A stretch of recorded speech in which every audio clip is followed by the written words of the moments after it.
आज हम इस वीडियो में सरल रेखा पर चर्चा करेंगे। सरल रेखा के कुछ समीकरण हैं, सूत्र हैं, जिस पर हम सबसे पहले चर्चा करेंगे।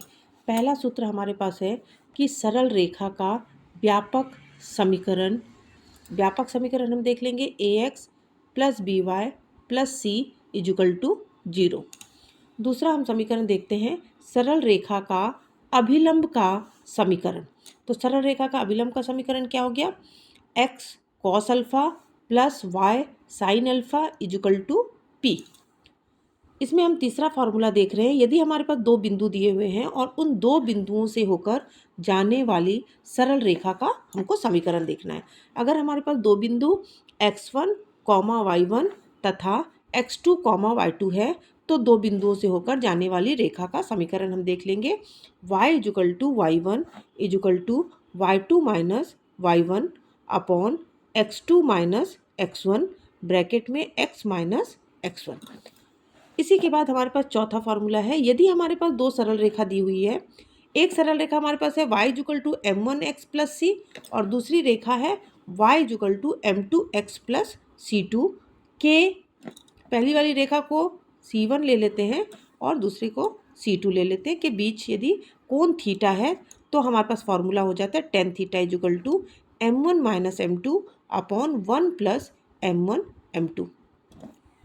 उसके बाद हमारे पास एक नेक्स्ट फार्मूला है कि सरल रेखा ax plus B Y plus C equal to 0 पर यदि कोई बिंदु दिया हुआ है x1 और y1, उससे डाले गए लंब की लंबाई यदि हमारे पास p है तो p बराबर हमारे पास सूत्र हो जाता है ax1 प्लस बी वाई1 प्लस सी अपॉन अंडर रूट ए स्क्वायर प्लस बी स्क्वायर, और इसको हम क्या कर लेते हैं, मॉड ले लेते हैं। तो इस प्रकार से ये हमारे पास 5 फॉर्मूले हो गए। नेक्स्ट हमारे पास एक फॉर्मूला है कि सरल रेखा का अंतःखंड के रूप में यदि हमको समीकरण लिखना है तो हम उसको कैसे लिख सकते हैं, x upon A plus Y upon B equal to 1। और इसके बाद एक फॉर्मूला है सरल रेखा का एक समीकरण हमारे पास होता है y equal to m x plus c. हमको मालूम होता है इसमें कि m जो होता है वो क्या होता है, उसमें प्रवणता, और c जो होता है y अक्ष से काटा गया अंतःखंड। तो इस प्रकार से हम देख लेते हैं कि हमारे पास ये 5 फॉर्मूले और ये 2 फॉर्मूले, 7 फॉर्मूले सरल रेखा के हैं। इन 7 फॉर्मूलों के ऊपर हम कुछ क्वेश्चंस को इस वीडियो में देखेंगे और कुछ क्वेश्चन सेकंड वीडियो में देखेंगे, पार्ट 2 बनाएंगे, हम देखेंगे, उसमें देख लेंगे। तो सबसे पहले हम क्या करते हैं, कुछ एकाध क्वेश्चंस हम इसमें इस वीडियो में हम देखते हैं। हमारे पास एक क्वेश्चन दिया हुआ है, हम सबसे पहले इस क्वेश्चन को देखते हैं कि एक सरल रेखा का समीकरण ज्ञात कीजिए जो x अक्ष और y अक्ष से -3 और 2 के अंतःखंड बनाती है। तो हमने देखा था कि यदि अंतःखंड के रूप में दिया हुआ है और उसका समीकरण हमको निकालना है तो हमारे पास क्या फॉर्मूला होता है, हम ले लेते हैं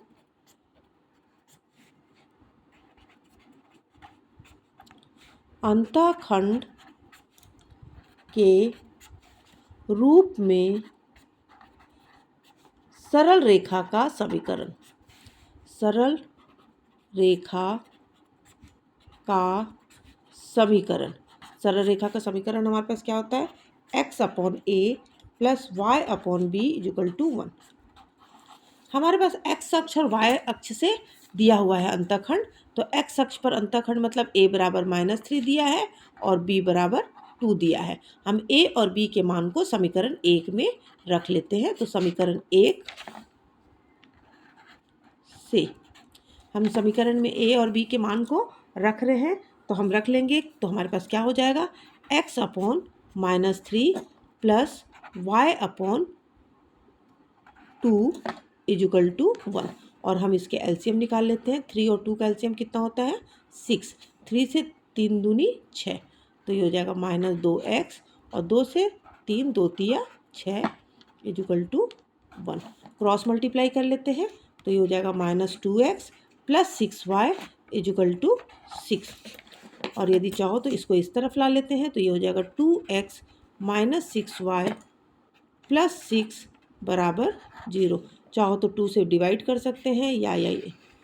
इसी तरह का इक्वेशन बना के हम लिख सकते हैं।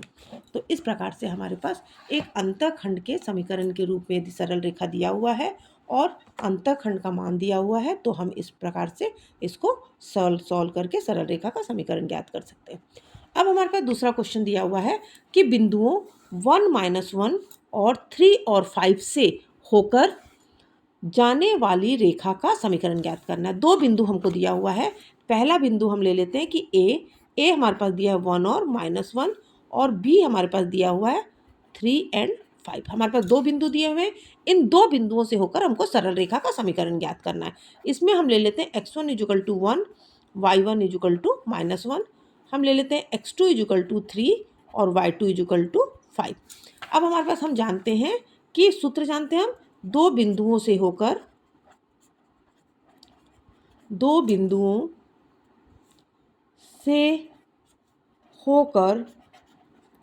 जाने वाली रेखा का समीकरण तो हमारे पास सूत्र होता है y - y1 = y2 - y1 upon x2 - x1 और ये हो जाएगा x - x1। हमारे पास वैल्यू सब दिया हुआ है x1 y1 x2 y2। बस हमको इस फॉर्मूले में हमको रख लेना है। y - y1 कितना है -1 तो minus minus +1 = y2 5 y1 minus है और ये -1 है तो minus minus +1 upon x2 3 -1 x -1। इसको हम देख लेते हैं y + 1 = 5 और 1 6/2 और ये हो जाएगा x - 1। ये हो जाएगा y + 1 = 2 से कैंसिल कर सकते हैं 2 3 जा 6 और ये हो जाएगा x - 1 और ये हो जाएगा y + 1 = 3x - 3।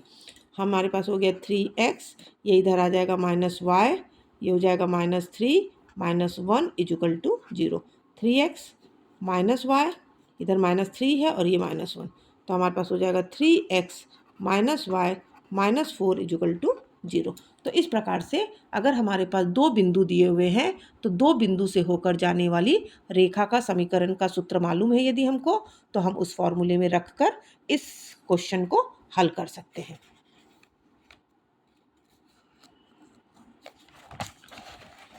नेक्स्ट क्वेश्चन हमारे पास है समीकरण 3x - 4y + 10 = 0 को ढाल अंतःखंड के रूप में इसको पहले लिखना है और उसके बाद ढाल मतलब प्रवणता और y अक्ष से काटा गया अंतःखंड मतलब c का मान ज्ञात करना है। तो सबसे पहले हम देख लेते हैं कि हमारे पास क्या समीकरण दिया हुआ है। दिया गया समीकरण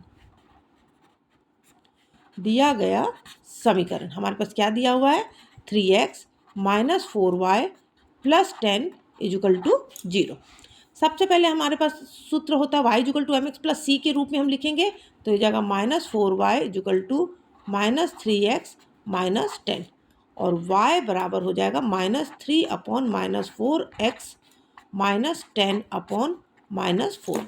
अब ये हो जाएगा y = 3/4x + 10/4। इसकी तुलना ये जो समीकरण 1 है हमारे पास जो मिल गया है हम इसको y = mx + c से तुलना करते हैं। अगर हम इसमें दोनों इक्वेशन में तुलना कर रहे हैं, तुलना करने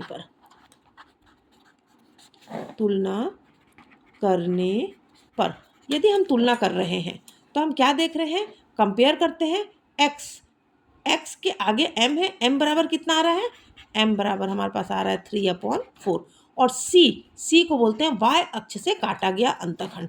हमारे पास कितना मिल गया 10/4। इसको चाहो तो 2 से काट सकते, 2 पंचे 10, 2 दूनी 4। तो इस प्रकार से हमारे पास यदि कोई क्वेश्चन दिया हुआ है और ढाल प्रवणता और अंतःखंड ज्ञात करने के लिए कहा जाता है तो पहले समीकरण को हम y = mx + c के रूप में लिख लेंगे और उससे तुलना करके हम प्रवणता और उसका अंतःखंड का मान ज्ञात कर सकते हैं। तो इस प्रकार से इस क्वेश्चन को हम हल कर सकते हैं। नेक्स्ट क्वेश्चन हमारे पास है, यहाँ पर मैंने दो क्वेश्चन लिखा है, एक ही समान क्वेश्चन है, किसी एक क्वेश्चन को हम समझा रहे हैं। बिंदु 3 - 5 की रेखा 3x - 4y - 26 26 = 0 से दूरी ज्ञात करना और दूसरा भी सेम क्वेश्चन है। तो कोई भी एक क्वेश्चन हम इस प्रकार से इसको देख लेते हैं। तो सबसे पहले हम ये देखेंगे कि हमारे पास सरल रेखा का समीकरण क्या दिया है। सरल रेखा का समीकरण।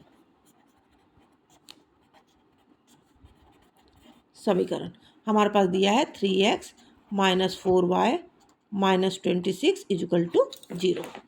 हम इस समीकरण को सरल रेखा के व्यापक समीकरण ax plus by plus c equal to 0 व्यापक समीकरण से तुलना करने पर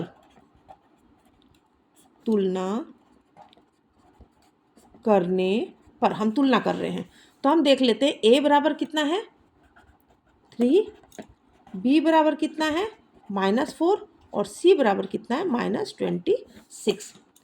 अब हमारे पास एक बिंदु दिया हुआ है, बिंदु हमारे पास x1 y1 इजुकल टू एक बिंदु हमको क्या दिया है 3 और -5, तो हम यहाँ लिख लेते हैं 3 और -5। अब हमें डाले गए लंब की लंबाई ज्ञात करते हैं। डाले गए लंब की लंबाई, अभी मैंने एक सूत्र देखा था, लंब की लंबाई P बराबर है ax1 plus by1 plus c upon under root a square plus b square. ये तो हम देख लेते हैं a हमारे पास कितना है 3 इंटू x1 कितना है 3 प्लस b कितना है -4 इंटू y1 कितना है -5, c कितना है -26 बटे अंडर रूट a का स्क्वायर, a कितना है 3 का स्क्वायर और प्लस -4 का स्क्वायर। अब इसमें हम देख लेते हैं क्या होता है, 3 तिया 9, 9 माइनस माइनस प्लस हो जाएगा b 20 -26 अपॉन अंडर रूट 3 का स्क्वायर 9 प्लस 4 का स्क्वायर 16, ये हो जाएगा इतना बराबर। देखो तो 20 और 9 29, 29 में से 26, 29 में से 26 गया 3, तो ये हो गया 3 बटे 16 और 9 25 और रूट है 25 का, बाहर कितना आ जाएगा 5, तो हमारे पास आंसर कितना हो जाएगा 3/5। तो इस प्रकार से हम, यदि हमारे पास सरल रेखा का समीकरण दिया हुआ है और हमको डाले गए लंब की लंबाई ज्ञात करना है और हमें फॉर्मूला यदि मालूम है, तो हम उस फॉर्मूले में रखकर सरल रेखा से डाले गए लंब की लंबाई हम ज्ञात कर सकते हैं। इसमें हमारा ये दूसरा क्वेश्चन है, और दूसरे क्वेश्चन को 5वें नंबर के क्वेश्चंस को आप लोगों को खुद हल करके देखना है इसी मेथड से और यही फॉर्मूले को यूज़ करते हुए। इसके आगे हम सरल रेखा के कुछ क्वेश्चंस को नेक्स्ट वीडियो में देखेंगे।